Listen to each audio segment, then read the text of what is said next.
नमस्कार, मैं हूं अभय पांडे और आप देख रहे हैं भारत न्यूज 18। भारत न्यूज 18 के न्यूज बुलेटिन में आपका स्वागत है। आइए नजर डालते हैं इस वक्त की बड़ी खबरों पर।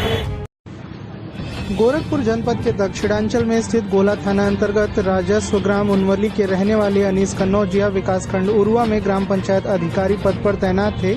यह अपने घर से गोपालपुर चौराहे पर सामान लेने के लिए निकले थे। इसी बीच बाइक सवार हमलावरों ने इनके ऊपर धारदार हथियार से हमला कर लहूलुहान कर दिया। स्थानीय लोगों की मदद से उन्हें सदर अस्पताल ले जाया गया, जहां डॉक्टरों ने उन्हें मृत घोषित कर दिया। सूत्रों के अनुसार हत्या का कारण कुछ वर्ष पूर्व प्रेम विवाह को माना जा रहा है। गगहा थाना अंतर्गत देवकली की रहने वाली दीप्ति मिश्रा ने विगत कुछ वर्ष पहले अनीस कन्नौजिया से विवाह कर लिया था, जिससे परिजन काफी नाराज थे। एक युवा की चाकू से वार करके हत्या किया गया है। परिवार वालों से मैं बात कर रहा हूं, उनसे तहरीर लेके तुरंत एफआईआर दर्ज किया जा रहा है और इस पूरा घटना को देखते हुए एनएसए के तहत कार्रवाई करने की पूरा तैयारी की जा रही है। तो कौन लोग थे, क्या आपको कुछ पता चला? जो मृतक था उन्होंने प्यार विवाह किया है, लड़की के अपने मर्जी से शादी किया है, तो जो लड़की के घर वालों पे आरोप लगा रहे हैं। एडीजी महोदय गोरखपुर जोन गोरखपुर, मैं दीप्ति मिश्रा और ये मेरे पति अनीस हैं। हम दोनों ने 1 साल पहले ही रजिस्टर्ड मैरिज कर लिया है और अब हम एक दूसरे के साथ ही रहना चाहते हैं। महोदय 1 साल के बीच में हमारे बीच में मतलब कुछ ऐसी दिक्कतें आ गई थी जिसकी वजह से हम लोग अलग हो गए थे, लेकिन अब हम लोग एक साथ रहना चाहते हैं। इसी वजह से एक साथ हम लोग आ गए हैं। महोदय इसी वजह से मेरे पति के ऊपर एक झूठा आरोप लगाया जा रहा है कि उन्होंने मेरा अपहरण किया है और मेरे ससुराल पक्ष वालों पे भी यही आरोप लगाया जा रहा है कि उनके द्वारा मेरा अपहरण करवाया गया है और मुझसे ये सारी चीजें प्रेशर में करवाई जा रही हैं, बुलवाई जा रही हैं। महोदय ऐसा कुछ भी नहीं है। मेरे पति और मेरे ससुराल पक्ष के सभी लोग बिल्कुल निर्दोष हैं। उन्होंने इसमें ना तो उनकी किसी प्रकार की कोई सहभागिता है और ना ही उनका कोई दोष है, लेकिन फिर भी महोदय उनको कल रात से ही मेरे ससुराल पक्ष वालों। उत्तर प्रदेश में लंबे समय के बाद थाना दिवस की शुरुआत हुई है। इसी क्रम में गोरखपुर के बढ़लगंज थाने पर भी संपूर्ण थाना समाधान दिवस आयोजित किया गया, जिसकी अध्यक्षता उप जिलाधिकारी गोला ने की।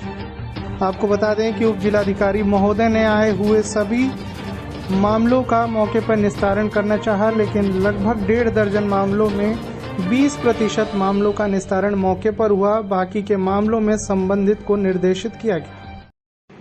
आने वाले सोमवार से सावन की शुरुआत हो रही है। ऐसे में बाबा धाम जाने वाले व भगवान शिव के भक्तों के मन में आस्था जागेगी। आपको बता दें कि पिछले 2 वर्षों से जो कांवड़ यात्रा है वो प्रभावित हो रही है और उसका कारण है कोरोना महामारी की वजह से पिछले 2 वर्षों से कांवड़ यात्रा प्रभावित हो रही है। इस पर हमने एक भक्त से इस विषय में जानकारी ली। आइए दिखाते हैं क्या कहा भक्त। सोमवार से सावन का महीना शुरू हो रहा है और आप हर साल कांवर लेके बाबा के धाम जाते हैं। पिछले 2 बार से ये यात्रा स्थगित कर दी जा रही है, तो इसके विषय में आप क्या कहना चाहेंगे? देखिए, पिछले 2 सालों से बाबा धाम की यात्रा नहीं हो पा रही है जी। कोरोना के कारण 2 साल से यात्रा नहीं की जा रही है और हम लोग के मन में सावन आते ही ये श्रद्धा आ जाती है। लेकिन कुछ हिसाब से देखा जाए तो सरकार का फैसला अच्छा है, क्योंकि वहां पे बड़ी संख्या में श्रद्धालु लोग पहुंचते हैं, जबकि वहां पे जाने के बाद संक्रमण का खतरा ज्यादा बढ़ जाता है। इसलिए गवर्नमेंट का ये भी फैसला अच्छा है।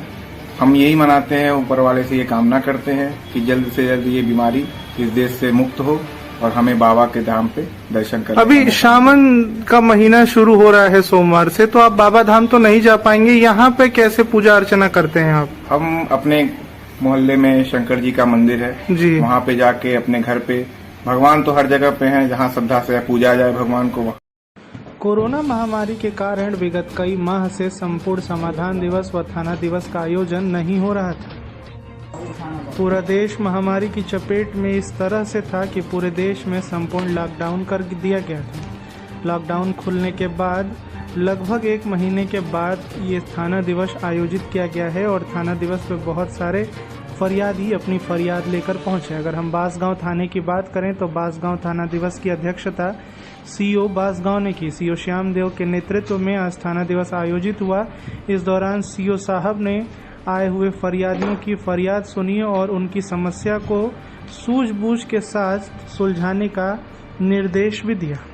आपको बता दें कि बांसगांव में आज समाधान दिवस के अवसर पर कुल 16 मामले आए।